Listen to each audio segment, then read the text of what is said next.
G'day, Dave here, and I want to talk to you again from Ecclesiastes chapter 6. But let's have a little bit of a think about Facebook or Instagram, if that's what you're into. If you're into something else, I've probably not heard of it, so see if you can adjust.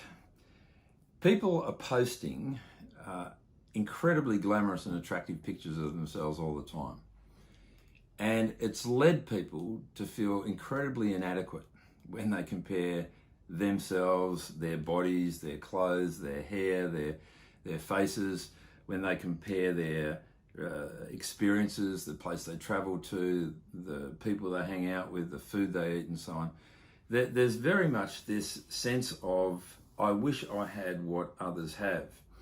And when it comes to experiences, of course, there's this thing called FOMO, the fear of missing out. You see people doing things and you're just flicking through, hoping that you haven't missed out on something that's really important.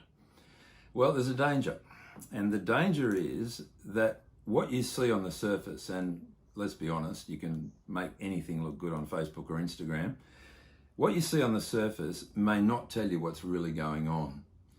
And people can have everything in this world and yet not enjoy it.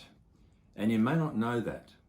And so the danger is that we can spend our lives envying what others seem to have and what we wish we had, and the reality might be far different for them.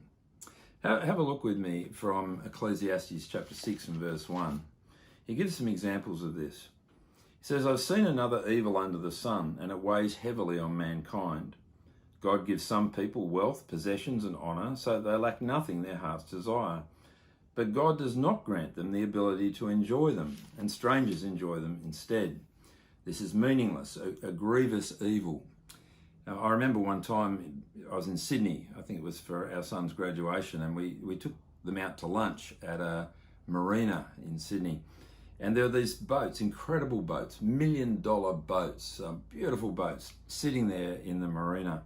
I remember asking somebody, how often do these boats go out? And the reply from this person who worked there, he was there nearly every day, was, look, they hardly ever leave the dock. So the reality is you can have things, but you're not getting to enjoy them. And maybe these people have spent all their lives kind of earning the money. Maybe they're still paying off the mortgages for these $1 million yachts and just not getting to go out in them. You see a photo of the man in his yacht, but he's not getting to enjoy it. Let's read on, verse 3. A man may have 100 children and live many years, yet no matter how long he lives, if he cannot enjoy his prosperity and does not receive a proper burial, I say that a stillborn child is better off than he. It comes without meaning, it departs in darkness, and in darkness its name is shrouded. Though it never saw the sun nor anything, it has more rest than does that man. Even if he lives 1,000 years twice over, but fails to enjoy his prosperity, do all go to the same place. See, again, you've got this picture of prosperous people in Israel. The blessing of having 100 children, of course it's exaggerated. Although if it was Solomon, you wonder maybe he did. You see the picture here of someone living to 1,000 years twice over. Of course it's hyperbole.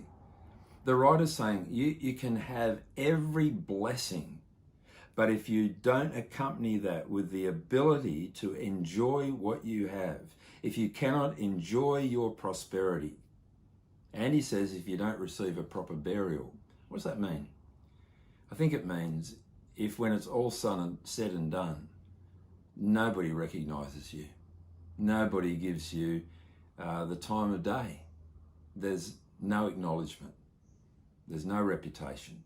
There's no name to continue.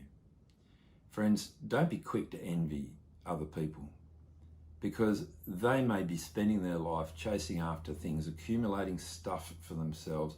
They may appear to be very #blessed, but in reality, they just can't enjoy it. Maybe their hearts are longing for something more. God has laid on our hearts, as Ecclesiastes says, eternity, but it's a burden if we'll only look at the here and now. Now let's recognize that we've been made for more, that we are more, and God wants us to understand and appreciate and accept that our lives have come from Him, And we will find enjoyment in our lives the minute we start to recognize that they come from God and respond appropriately. Thanks.